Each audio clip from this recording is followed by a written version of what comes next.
Hi students, നമ്മൾ irrigation ഷെഡ്യൂളിങ്ങിനെ കുറിച്ചായിരുന്നു കഴിഞ്ഞ ക്ലാസ്സിൽ ഡിസ്കസ് ചെയ്തുകൊണ്ടിരുന്നത്. അപ്പോൾ നമ്മുടെ പുതിയ യൂണിറ്റാണ് ഇറിഗേഷൻ ഷെഡ്യൂളിംഗ് എന്ന് പറയുന്നത്.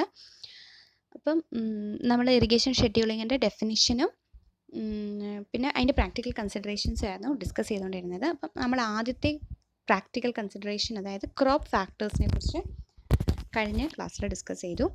അടുത്തത് നമ്മൾ ഡിസ്കസ് ചെയ്യാൻ പോകുന്നത് വാട്ടർ ഡെലിവറി സിസ്റ്റം. നമ്മൾ യൂസ് ചെയ്യുന്ന വാട്ടർ ഡെലിവറി സിസ്റ്റം ഏതാണ് എന്നുള്ളതാണ് നമ്മൾ പിന്നീട് കൺസിഡർ ചെയ്യുന്നത്. Okay, canal irrigation or tank irrigation, it is a public distribution system where scheduling is arranged based on the decision made by the public based on the resource availability. അപ്പോൾ canal ഇറിഗേഷനും tank ഇറിഗേഷനൊക്കെ ആണെങ്കിൽ നമുക്കൊരു എന്താ പറയുക, പഞ്ചായത്ത് കുളത്തിൽ നിന്നൊക്കെയാണ് നമ്മൾ വെള്ളം എടുക്കുന്നതെങ്കിൽ അതൊരു പബ്ലിക്കാണ് അല്ലേ, എല്ലാവർക്കും അതിൽ നിന്ന് വെള്ളം എടുക്കാനായിട്ട് പറ്റും.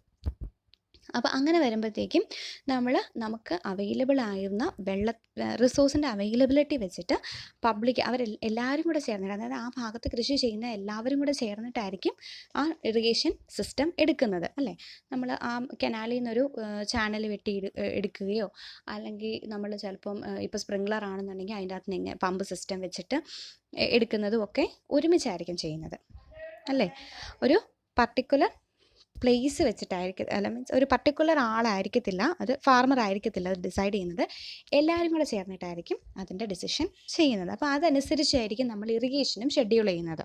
ഓരോ ഫാമിലോട്ടും ഇത്ര സമയം എന്ന് പറഞ്ഞ് നമ്മൾ എല്ലാവരും കൂടെ ചേർന്നായിരിക്കും ഡിസൈഡ് ചെയ്യുന്നത്. ഇനി നമ്മളൊരു വെൽ ഇറിഗേഷനാണ്, അതായത് നമുക്ക് നമ്മുടെ ഫാമിൽ നമ്മുടെ ഫീൽഡിൽ, ഒരു ഫാമിൻ്റെ ഫീൽഡിൽ സ്വന്തമായിട്ടൊരു കിണറുണ്ട്. കിണറ്റിൽ നിന്നാണ് നമ്മൾ വെള്ളം എടുത്ത് ഇറിഗേറ്റ് ചെയ്യുന്നതെങ്കിൽ ഫാർമറാണ് സമയം തീരുമാനിക്കുന്നത് അല്ലേ. Farmers decision is the final. ഇന്ന സമയത്ത് കുളത്തിൽ നിന്ന് പമ്പ് ഓൺ ചെയ്ത് ഇറിഗേഷൻ കൊടുക്കുക, അല്ലെങ്കിൽ ഏത് ഇറിഗേഷൻ സിസ്റ്റം തൻ്റെ ഫാമിന് വേണം എന്നുള്ളതൊക്കെ ഫാർമർ ഒറ്റയ്ക്കായിരിക്കും ഡിസൈഡ് ചെയ്യുന്നത്. ഓക്കെ, അപ്പോൾ ഇതാണ് water delivery system. Next, type of the soil. നമ്മുടെ സോയിൽ ടൈപ്പ് സാൻഡി സോയിൽ ആണെന്നുണ്ടെങ്കിൽ needs short frequency of irrigation and less quantity of water അല്ലേ. അതായത് രണ്ട് ഇറിഗേഷൻ തമ്മിലുള്ള ഫ്രീക്വൻസി എന്ന് പറയുന്നത്, നമ്പർ ഓഫ് ഇറിഗേഷൻസ് കൂടുതലായിരിക്കും, രണ്ട് ഇറിഗേഷൻ തമ്മിലുള്ള സമയം കുറവായിരിക്കും. കാരണം സാൻഡി സോയിൽ ആകുമ്പോൾ വാട്ടർ പെട്ടെന്ന് ഡ്രെയിൻ ചെയ്ത് പോകും. അപ്പോൾ പ്ലാന്റ്സിന് സർവൈവ് ചെയ്യണം എന്നുണ്ടെങ്കിൽ നമ്മൾ വെള്ളം കണ്ടിന്യൂസ് ആയിട്ട് കൊടുത്തുകൊണ്ടിരിക്കണം അല്ലേ. അപ്പം കൊടുക്കുമ്പം ഓരോ ഇറിഗേഷനിലും കൊടുക്കുന്ന വെള്ളത്തിൻ്റെ അളവ് കുറവായിരിക്കും. നമ്മൾ എല്ലാ പ്രാവശ്യവും കൊടുക്കുന്ന അത്രയും കൊടുക്കത്തില്ല. അപ്പം less quantity of water with short frequency of irrigation. Clay soil ആണെന്നുണ്ടെങ്കിൽ വാട്ടർ ഹോൾഡിങ് കപ്പാസിറ്റീസ് കൂടുതലാണ്. അപ്പോൾ നമ്മൾ എന്ത് ചെയ്യും, ലോങ് ഫ്രീക്വൻസി ആയിരിക്കും. രാവിലെ കൊടുക്കുകയാണെന്നുണ്ടെങ്കിൽ പിന്നെ ഒരു ഉച്ചയൊക്കെ ആകുമ്പോഴത്തേക്ക് അടുത്ത ഫ്രീക്വൻസിയിൽ വെള്ളം കൊടുത്താൽ മതിയായിരിക്കും അല്ലേ. അപ്പം needs long frequency of irrigation and more quantity of water. ഒരു ഇറിഗേഷനിൽ നമ്മൾ അത്രയും വാട്ടർ ഹോൾഡിങ് കപ്പാസിറ്റി ഉള്ളത് കൊണ്ട് ആ മണ്ണിന് സ്റ്റോർ ചെയ്യാൻ പറ്റുന്ന അത്രയും വെള്ളം നമ്മൾ കൊടുക്കും. അതാണ് ക്ലേ സോയിൽ നീഡ്സ്. ഇത് രണ്ടിനും ഇടയിലുള്ള ആൾക്കാർക്ക് നമ്മൾ അതനുസരിച്ചായിരിക്കും എല്ലാം തീരുമാനിക്കുന്നത്. Okay, needs long frequency of irrigation and more quantity of water. In salinity ഹസാർഡ്സിന് കാര്യം പറഞ്ഞു, എക്സസ് സോൾട്ട് ഉള്ള സോയിൽസിനാണ് ഈ പ്രശ്നം വരുന്നത്. To maintain favourable salt balance, excess water application may be required rather than the evapotranspiration requirement of the crop to leach the excess salt through deep percolation. ഇപ്പോൾ salinity hazards ഉള്ള soils ആണ് നമുക്കുള്ളത് എങ്കിൽ നമ്മൾ ആദ്യം എന്ത് ചെയ്യണം, കൂടുതൽ വെള്ളം കൊടുക്കണം. അതായത് നമ്മുടെ ക്രോപ്പിന് ആവശ്യമായിരിക്കുന്നതിലും കൂടുതൽ വാട്ടർ കൊടുത്ത് അതിൻ്റെ ആ ടോപ്പ് സോയിലിലുള്ള സോൾട്ട് മൊത്തത്തിൽ എന്ത് ചെയ്യും, ഡ്രെയിൻ ചെയ്ത് കളയും നമ്മൾ. ഡീപ്പ് പെർക്കുലേഷൻ, കാരണം പ്ലാന്റിൻ്റെ റൂട്ട് സോണിന് താഴെ ചെന്ന് കഴിഞ്ഞാൽ പിന്നെ പ്ലാന്റിന് അത് അബ്സോർബ് ചെയ്യാൻ പറ്റത്തില്ല. അപ്പം പ്ലാന്റിന് ഹസാർഡ്സ് ഇല്ല. പ്ലാന്റിൻ്റെ ഈൽഡിനെയും ഗ്രോത്തിനെയും ഒരു കാരണവശാലും ഈ സോൾട്ട് ബാധിക്കത്തില്ല. അപ്പോൾ എന്ത് ചെയ്യാം, നമ്മൾ മണ്ണ് കഴുകി ഇറക്കുകയാണ് ചെയ്യുന്നത്. ഓക്കെ, നല്ലപോലെ വെള്ളം ഫ്ലഡ് ഇറിഗേഷൻ കൊടുത്ത് നമ്മൾ ആ ടോപ്പ് സോയിലിലുള്ള, അല്ലെങ്കിൽ ആ പ്ലാന്റിൻ്റെ റൂട്ട് സോണിന് അത്രയും ഭാഗത്ത് വരുന്ന സോൾട്ട് മൊത്തം എന്ത് ചെയ്യും, ഡ്രെയിൻ ചെയ്ത് അല്ലെങ്കിൽ ലീച്ച് ഔട്ട് ചെയ്ത് കളയും. അപ്പം എന്ത് സംഭവിക്കും, പിന്നെയുള്ള മണ്ണിൽ അത്രയും സോൾട്ട് വരുന്നില്ല. അപ്പോൾ ആ പ്ലാന്റിന് അവിടെ സർവൈവ് ചെയ്യാനായിട്ടുള്ള പറ്റും. അതാണ് സലൈനിറ്റി ഹസാർഡ്സിൽ നമ്മൾ അങ്ങനെയുള്ള മണ്ണിൽ നമ്മൾ കൊടുക്കുന്ന ഇറിഗേഷൻ ആൻഡ് വാട്ടറിൻ്റെ അളവ് വളരെ വളരെ കൂടുതൽ ആയിരിക്കും. സോ അതാണ് salinity hazards. Next irrigation method. നമ്മൾ എടുക്കുന്ന ഇറിഗേഷൻ മെത്തേഡ് വെച്ചിട്ടും നമ്മുടെ ഇറിഗേഷൻ ഷെഡ്യൂളിങ് എന്താ പറയുക അഫക്റ്റഡ് ആവും. ബേസിൻ മെത്തേഡാണ്. It allows more infiltration through more wetting surface which in turn needs more water and long interval in irrigation frequency. Basin മെത്തേഡാണ് എന്നുണ്ടെങ്കിൽ റിംഗ് ബേസിൻ മെത്തേഡ് നമ്മൾ പഠിച്ചത് അല്ലേ, തെങ്ങിനൊക്കെ കൊടുക്കുന്നത്. അതെന്ന് പറഞ്ഞാൽ ഇൻഫിൽട്രേഷൻ റേറ്റ് വളരെ കൂടുതലാണ്. നമ്മൾ കൊടുക്കുന്ന വെള്ളം ആ പ്ലാന്റിൻ്റെ റൂട്ട് സോണിലേക്ക് തന്നെയാണ് വീഴുന്നത് അല്ലേ. അപ്പോൾ അങ്ങനെ വരുമ്പം കൂടുതൽ വെറ്റിംഗ് ഉണ്ടാവും, which in turn needs more water. അപ്പോൾ റിംഗ് ഇറിഗേഷന് അത് ബേസിൻ മെത്തേഡ്സിന് കൂടുതൽ വെള്ളം ആവശ്യമാണ്. And long interval frequency. Irrigation ഫ്രീക്വൻസിയിൽ നമ്മൾ കൊടുക്കുന്ന വെള്ളം തുറന്നു വിടുന്ന സമയവും വളരെ കൂടുതൽ ആയിരിക്കും. Furrow method allows less infiltration due to less wetting surface which needs less water and short interval in irrigation frequency. Furrow methodൽ നമ്മുടെ വെറ്റിംഗ് സർഫസ് വളരെ കുറവാണ്. നമ്മൾ ആ ഒരു കുഴിയുള്ള പോർഷനിൽ മാത്രമല്ലേ നനയുന്നുള്ളൂ. അപ്പോൾ വെറ്റിംഗ് സർഫസ് കുറവായതുകൊണ്ട് നമ്മൾ കുറച്ച് വെള്ളം കുറച്ച് സമയത്തേക്ക് തുറന്നു വിട്ടാൽ മതിയാവും. Sprinkler method needs less water and more frequency. കുറച്ച് വെള്ളം മതി, അതാണല്ലോ അതിൻ്റെ എഫിഷ്യൻസി എന്ന് പറയുന്നത്. കുറച്ച് വെള്ളം കൂടുതൽ സമയം നമ്മൾ തുറന്നു വിടും. ഡ്രിപ്പ് മെത്തേഡിനും അങ്ങനെ തന്നെ, less water and more frequency. അത് രണ്ടുമാണ് അതുകൊണ്ട് most efficient methods of irrigation എന്ന് പറയുന്നത്. കുറച്ച് വെള്ളം കൂടുതൽ സമയം നമ്മൾ തുറന്നു വിടും. ഇതാണ് ഇറിഗേഷൻ മെത്തേഡ്സ് വെച്ചിട്ട് നമ്മുടെ ഇറിഗേഷൻ ഷെഡ്യൂളിങ് അഫക്റ്റഡ് ആവുന്നത്. Next irrigation interval. നമ്മൾ എടുക്കുന്ന ഇറിഗേഷൻ്റെ ഇൻ്റർവെൽ വെച്ചിട്ട് ഇറിഗേഷൻ ഷെഡ്യൂൾ അതാണ് നമ്മുടെ ഇറിഗേഷൻ ഷെഡ്യൂളിംഗ് എന്ന് പറയുന്നത്. Extension of irrigation interval does not always save water. അതായത് ഇറിഗേഷൻ ഇൻ്റർവെൽ എന്ന് പറഞ്ഞാൽ രണ്ട് ഇറിഗേഷൻ തമ്മിലുള്ള സമയം, ആദ്യത്തെ ഇറിഗേഷനും രണ്ടാമത്തെ ഇറിഗേഷനും തമ്മിലുള്ള ഇടയിലുള്ള സമയത്തെയാണ് നമ്മൾ ഇറിഗേഷൻ ഇൻ്റർവെൽ എന്ന് പറയുന്നത്. ഓക്കെ, ആ ഇറിഗേഷൻ ഇൻ്റർവെൽ നമ്മൾ കൂട്ടി എന്ന് പറഞ്ഞ് നമ്മൾ വെള്ളം സേവ് ചെയ്യുന്നില്ല എന്നാണ് പറഞ്ഞിരിക്കുന്നത്. The interval has to be optimized based on the agroclimatic situation. ആ പ്ലേസിൻ്റെ ആഗ്രോക്ലൈമാറ്റിക് സിറ്റുവേഷൻ വെച്ചിട്ട് വേണം നമ്മൾ എപ്പോഴും ഇറിഗേഷൻ ഇൻ്റർവെൽ തീരുമാനിക്കാനായിട്ട്. നെക്സ്റ്റ് ലാസ്റ്റ് പ്രാക്ടിക്കൽ കൺസിഡറേഷനിലെ ലാസ്റ്റ് പോയിൻ്റാണ് minimum spreadable depth. We cannot reduce the depth based on the water requirement of the crop alone. The depth should be fixed based on the soil type, rooting nature of the crop and the irrigation method followed. അപ്പോൾ നമ്മൾ ഇറിഗേഷൻ്റെ depth fix ചെയ്യുന്നത് എങ്ങനെയാണ്? Based on the soil type. നമ്മുടെ soil type sandy സോയിലാണോ, clay സോയിലാണോ, loamy സോയിലാണോ, എന്ത് സോയിലാണോ ആ സോയിൽ ടൈപ്പ് അനുസരിച്ച് നമുക്ക് ഡെപ്ത് ഫിക്സ് ചെയ്യാം. Then rooting nature of the crop. നമ്മുടേത് ഷാലോ റൂട്ടഡ് ക്രോപ്പ് ആണോ, ഡീപ്പ് റൂട്ടഡ് ക്രോപ്പ് ആണോ, ഫൈബ്രസ് റൂട്ടാണോ, ടാപ്പ് റൂട്ടാണോ, വെരി ഡീപ്പ് റൂട്ടഡ് ആണോ എന്നൊക്കെ വെച്ചിട്ട് നമുക്ക് ഡെപ്ത് ഫിക്സ് ചെയ്യാം. അതുപോലെ തന്നെ നമ്മൾ എടുക്കുന്ന ഇറിഗേഷൻ മെത്തേഡ്, ഫറോ ഇറിഗേഷൻ ആണോ, ഡ്രിപ്പ് ആണോ, സ്പ്രിങ്ക്ലർ ആണോ, ഏത് ഇറിഗേഷൻ മെത്തേഡാണോ നമ്മൾ യൂസ് ചെയ്യുന്നത് അതൊക്കെ വെച്ചിട്ടാണ് നമ്മൾ ഇറിഗേഷൻ്റെ ഡെപ്ത് ഫിക്സ് ചെയ്യാനായിട്ട്, എത്രത്തോളം താഴ്ചയിൽ വെള്ളം ചെല്ലണം എന്നുള്ളത് നമ്മൾ ഫിക്സ് ചെയ്യാനായിട്ട്. The minimum depth should be so as to achieve uniformity of application and to get uniform distribution over the entire field. അപ്പോൾ നമ്മൾ എങ്ങനെ ഡെപ്ത് എങ്ങനെ ആയിരിക്കണം? It should achieve uniformity of application. അതായത് നമ്മുടെ ഫീൽഡിൽ നിൽക്കുന്ന എല്ലാ പ്ലാന്റ്സിനും ഒരുപോലെ വെള്ളം കിട്ടണം. അടുത്ത് നിൽക്കുന്ന പ്ലാന്റ്സിന് കൂടുതൽ വെള്ളവും അകലെ നിൽക്കുന്ന പ്ലാന്റ്സിന് കുറച്ച് വെള്ളം കിട്ടിയാൽ പോരാ. അടുത്ത് നിൽക്കുന്നതിനും അകലെ നിൽക്കുന്നതിനും ഒരുപോലെ വെള്ളം കിട്ടണം.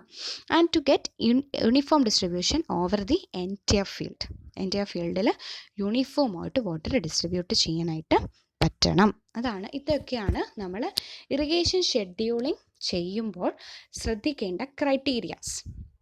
എന്തൊക്കെയായിരുന്നു? ആദ്യത്തേത് crop factors, 2 water delivery system, 3 type of the soil, 4 salinity hazards, 5 irrigation method, and 6th point irrigation interval, and 7th point minimum spreadable depth. 7 criterias consider ചെയ്തിട്ടാണ് നമ്മൾ എന്ത് ചെയ്യുന്നത്? ഇറിഗേഷൻ ഷെഡ്യൂളിംഗ് ചെയ്യുന്നത്. ഓക്കെ, നെക്സ്റ്റ് ടോപ്പിക് എന്ന് പറയുന്നത് scheduling irrigation. അപ്പോൾ നമ്മൾ എന്തൊക്കെ വെച്ചിട്ടാണ് ഇറിഗേഷൻ ഷെഡ്യൂൾ ചെയ്യേണ്ടത് എന്ന് പഠിച്ചു. അപ്പോൾ ഇനി എങ്ങനെയാണ് നമ്മൾ ഇറിഗേഷൻ ഷെഡ്യൂൾ ചെയ്യുന്നത്, എന്തിനാണ് ഇറിഗേഷൻ ഷെഡ്യൂൾ ചെയ്യുന്നത്? Irrigation scheduling as a systematic method of deciding when and how much water to apply for maximizing the crop yield and efficiency of water use. അപ്പോൾ എന്താണ് ഇറിഗേഷൻ ഷെഡ്യൂളിംഗ് എന്ന് പറഞ്ഞാൽ നമ്മൾ ആദ്യമേ പഠിച്ചു കുറച്ച് ഡെഫിനിഷൻ. അപ്പോൾ എന്താണ് ഇറിഗേഷൻ ഷെഡ്യൂളിംഗ് കൊണ്ട് ഉദ്ദേശിച്ചിരിക്കുന്നത്? നമ്മൾ ഡിസൈഡ് ചെയ്യാണ് എന്തൊക്കെ, when and how much water, എപ്പോഴാണ് നമ്മൾ വെള്ളം കൊടുക്കേണ്ടത്, എത്ര വാട്ടർ നമ്മൾ കൊടുക്കണം, എന്തിനു വേണ്ടിയിട്ട്, to maximize the yield, maximum ഈൽഡും കിട്ടണം, അതുപോലെ തന്നെ വാട്ടർ യൂസ് മാക്സിമം എഫിഷ്യൻറ്റും ആയിരിക്കണം. അങ്ങനെ വരാൻ നമ്മൾ എപ്പോഴൊക്കെ എത്രത്തോളം വെള്ളം കൊടുക്കണം, ഇതാണ് നമ്മുടെ ഇറിഗേഷൻ ഷെഡ്യൂളിങ്ങിൽ നമ്മൾ തീരുമാനിക്കുന്ന കാര്യം. The basic objective of irrigation scheduling is to replenish the soil moisture to the desired level. ആ മണ്ണിൽ നിന്നും നഷ്ടപ്പെട്ടു പോകുന്ന വെള്ളത്തിനെ ആ പഴയ സ്ഥിതിയിലേക്ക് കൊണ്ടുവരിക എന്നുള്ളതാണ് നമ്മുടെ ഇറിഗേഷൻ ഷെഡ്യൂളിങ്ങിൻ്റെ മെയിൻ ഒബ്ജക്റ്റീവ് എന്ന് പറയുന്നത്. The criteria most suitable for scheduling irrigations vary from one situation to another. ഓരോ സിറ്റുവേഷൻ വെച്ചിട്ട് ക്രൈറ്റീരിയ മാറിക്കൊണ്ടിരിക്കും. The planning optimum irrigation schedules requires information on as to when and how much water stress occurs for a given set of conditions. എപ്പോഴൊക്കെയാണ് നമ്മുടെ ക്രോപ്പിന് water stress ഉണ്ടാകുന്നത് എന്നുള്ളത് വെച്ചിട്ടാണ് നമ്മൾ irrigation scheduling ചെയ്യുന്നത്. അപ്പം എന്തൊക്കെ ആയിരിക്കും ആ സ്ട്രെസ് ഉണ്ടാക്കാനുള്ള കാരണം? ഒന്ന്, soil hydraulic properties like depth, salinity and nutrient status. ഇതൊക്കെ ആയിരിക്കും ഒന്നാമത്തെ കണ്ടീഷൻ എന്ന് പറയുന്നത്. Nutrient status of the root soil. Next, അതിൻ്റെ ഗ്രൗണ്ട് വാട്ടർ ലെവൽ ഷാലോ ആണോ ഡീപ്പാണോ, എവിടെയാണ് നമ്മുടെ ഗ്രൗണ്ട് വാട്ടർ നിൽക്കുന്നത്. മെത്തേഡ് ഓഫ് വാട്ടർ ആപ്ലിക്കേഷൻ, നമ്മൾ എങ്ങനെയാണ് വെള്ളം അപ്ലൈ ചെയ്യുന്നത്. Availability and quantity of water, availability and quality of water, നമ്മൾ കൊടുക്കുന്ന വാട്ടറിൻ്റെ അവൈലബിലിറ്റി, അതുപോലെ തന്നെ അതിൻ്റെ ക്വാളിറ്റി, ഉപ്പുവെള്ളമാണോ കൊടുക്കുന്നത് അതോ വേസ്റ്റ്, നമ്മൾ ഇന്നലെ പറഞ്ഞ പോലെ വേസ്റ്റ് വാട്ടറാണോ, ഏത് ടൈപ്പ് വെള്ളമാണ് നമുക്കുള്ളതെന്ന്, നല്ല വെള്ളമാണോ ഫ്രഷ് വാട്ടറാണോ നമുക്കുള്ളത് ഇറിഗേഷന് വേണ്ടിയിട്ട്. ദെൻ വെതർ കണ്ടീഷൻസ്, എന്താ പറയുന്നത്, ചൂട് ഉള്ള കണ്ടീഷനാണോ അല്ലെ വരൾച്ചയുള്ള കണ്ടീഷനാണോ അതോ റെയിനി ആയിട്ടുള്ള കണ്ടീഷനാണോ, അതൊക്കെയാണ് വെതർ കണ്ടീഷൻസ്. ദെൻ പ്ലാന്റിൻ്റെ ക്യാരക്ടറിസ്റ്റിക്സ്, അതിൻ്റെ ക്രിട്ടിക്കൽ സ്റ്റേജസിൽ, ക്രോപ്പ് അതിൻ്റെ ക്രിട്ടിക്കൽ സ്റ്റേജിലാണോ നിൽക്കുന്നത്, അങ്ങനെയുള്ള കാര്യങ്ങളൊക്കെ. Then other specific needs such as crop cooling, frost protection etcetera must be consider. ഇതെല്ലാം കൺസിഡർ ചെയ്തുകൊണ്ടാണ് നമ്മൾ ഇറിഗേഷൻ ഷെഡ്യൂൾ ചെയ്യുന്നത്. What are the advantages of irrigation scheduling? Important ആണ്. It enables the farmer to schedule irrigation rotation among the various fields to minimize the water stress and maximize the yield. അപ്പോൾ ഒരു ഫാർമറിന് ഒരുപാട് field ഉണ്ടാവും അല്ലേ, ആ ഓരോ എല്ലാ ഫീൽഡിലും ഒരേ സമയം വെള്ളം കൊടുക്കേണ്ട കാര്യമില്ല. ആ ക്രോപ്പ്, അവിടെ വളർത്തുന്ന ക്രോപ്പ് ഏതാണോ ആ ക്രോപ്പ് അനുസരിച്ച് നമ്മൾ വെള്ളം കൊടുത്താൽ മതി അല്ലേ. അപ്പോൾ അപ്പം പുള്ളിക്കാരന് ഇറിഗേഷൻ ഷെഡ്യൂൾ ചെയ്യുന്നതിലൂടെ ഓരോ ഫീൽഡിലും കൊടുക്കേണ്ട വെള്ളവും അതിൻ്റെ അളവും എല്ലാം റൊട്ടേറ്റ് ചെയ്ത് ഉപയോഗിക്കാനായിട്ട് പറ്റും. അതായത് ഓരോ ഫീൽഡിൽ, ഇപ്പോൾ ആദ്യത്തെ ഫീൽഡിൽ വെള്ളം കൊടുത്തു, പിന്നെ രണ്ടാമത്തെ ഫീൽഡിൽ കൊടുത്തു, മൂന്നാമത്തെ ഫീൽഡിൽ കൊടുത്തു. അപ്പം അങ്ങനെ irrigation schedule the irrigation rotation among the various fields. Then it helps to lower the water losses and minimize the waterlogging problems. Excess ആയിട്ടുള്ള വാട്ടർ ലോസ് എല്ലാം മിനിമൈസ് ചെയ്യും, അതുപോലെ തന്നെ വാട്ടർ ലോഗിങ് മൂലമുള്ള പ്രോബ്ലംസും മിനിമൈസ് ചെയ്യും. It enhances the efficiency of other applied inputs such as fertilizers, pesticides and herbicides. കാരണം fertilizers ഒക്കെ പ്ലാന്റ്സ് അബ്സോർബ് ചെയ്യുന്നത് വെള്ളത്തിൽ അലിയിച്ചല്ലേ. അപ്പം നമ്മൾ പ്ലാന്റിന് വളരാൻ ആവശ്യമായിട്ടുള്ള വെള്ളം മണ്ണിലുണ്ട് എന്നുണ്ടെങ്കിൽ ബാക്കിയുള്ള അതർ ഇൻപുട്സ്, നമ്മൾ അപ്ലൈ ചെയ്യുന്ന അതർ ഇൻപുട്സിൻ്റെ എന്താ പറയുക, അബ്സോർപ്ഷനും എഫിഷ്യൻ്റ് ആയിട്ട് നടക്കും. Help to reduce energy and labour requirement by providing over irrigation. Actually over irrigation അല്ല, ഓവർ ഹെഡ് ഇറിഗേഷനാണ് ഉദ്ദേശിച്ചിരിക്കുന്നത്. അതായത് നമ്മുടെ സ്പ്രിങ്ക്ലർ ഇറിഗേഷൻ, ഡ്രിപ്പ് ഇറിഗേഷനാണ് ഓവർ ഹെഡ് ഇറിഗേഷൻ എന്ന് പറയുന്നത്. അപ്പോൾ അങ്ങനെ കൊടുക്കുമ്പോഴത്തേക്കും എന്ത് സംഭവിക്കും, എനർജി കൺസംഷനും കൊടുക്കുക, അതായത് കറണ്ട് അങ്ങനെയുള്ള എനർജി കൺസംഷനും കുറയ്ക്കാൻ പറ്റും. അതുപോലെ തന്നെ ലേബർ റിക്വയർമെൻറ്റും കുറവായിരിക്കും. ഓരോ ചെടിക്കും വെള്ളം കോരി ഒഴിക്കേണ്ട കാര്യമില്ല. ഈ സിസ്റ്റം വെച്ച് കഴിഞ്ഞാൽ അത് ഓട്ടോമാറ്റിക്കലി എല്ലാ ക്രോപ്പിനും എത്തിച്ചുകൊള്ളും. It helps to maintain the soil health നന്നായി മെയിൻറ്റെയിൻ ചെയ്യാനായിട്ട് പറ്റും. Water saved can be used to irrigate additional area. ഇങ്ങനെ നമ്മൾ സേവ് ചെയ്യുന്ന വെള്ളം നമുക്ക് ബാക്കിയുള്ള ഏരിയാസ്, അതായത് വെള്ളമില്ലാത്ത സ്ഥലങ്ങളിൽ വെള്ളം എത്തിക്കാനായിട്ട് ഉപയോഗിക്കാം. Increase the net profits by increasing the crop yield and quality. അപ്പം എന്തായാലും നമ്മുടെ ഏറ്റവും അൾട്ടിമേറ്റ് എയിം എന്ന് പറയുന്നത് എന്ത് ചെയ്യുക, നമ്മുടെ നെറ്റ് പ്രോഫിറ്റ് ഇൻക്രീസ് ചെയ്യുക എന്നുള്ളതാണ് അല്ലേ. അപ്പോൾ നമ്മൾ കൊടുക്കുന്ന ഒരു യൂണിറ്റ് വെള്ളത്തിൽ നിന്ന് മാക്സിമം ഈൽഡ് കിട്ടിക്കഴിയുമ്പോഴത്തേക്ക് എന്ത് സംഭവിക്കും, അത് ഓട്ടോമാറ്റിക്കലി നമ്മുടെ നെറ്റ് പ്രോഫിറ്റിൽ ഇൻക്ലൂഡഡ് ആവും. അപ്പോൾ ഇത്രയുമാണ് ഇറിഗേഷൻ ഷെഡ്യൂളിങ്ങിൻ്റെ അഡ്വാൻറ്റേജസ് എന്ന് പറയുന്നത്. ഓക്കെ, അപ്പം നമ്മുടെ ഒരു ഫസ്റ്റ് ടോപ്പിക്ക് നമ്മൾ കംപ്ലീറ്റ് ചെയ്തു, that is scheduling of irrigation അല്ലെങ്കിൽ ടൈം ഓഫ് ഇറിഗേഷൻ. നെക്സ്റ്റ് നമ്മൾ സോയിൽ വാട്ടർ സ്റ്റാറ്റസ് അപ്രോച്ചിലേക്കാണ് പോകുന്നത്. ഓക്കെ, അത് നമുക്ക് നെക്സ്റ്റ് ക്ലാസ്സിൽ ഡിസ്കസ് ചെയ്യാം. ഈ ടോപ്പിക്ക് നിങ്ങൾക്ക് കണ്ടിട്ട് എന്തെങ്കിലും ഡൗട്ട് ഉണ്ടെങ്കിൽ ചോദിക്കും. Thank you.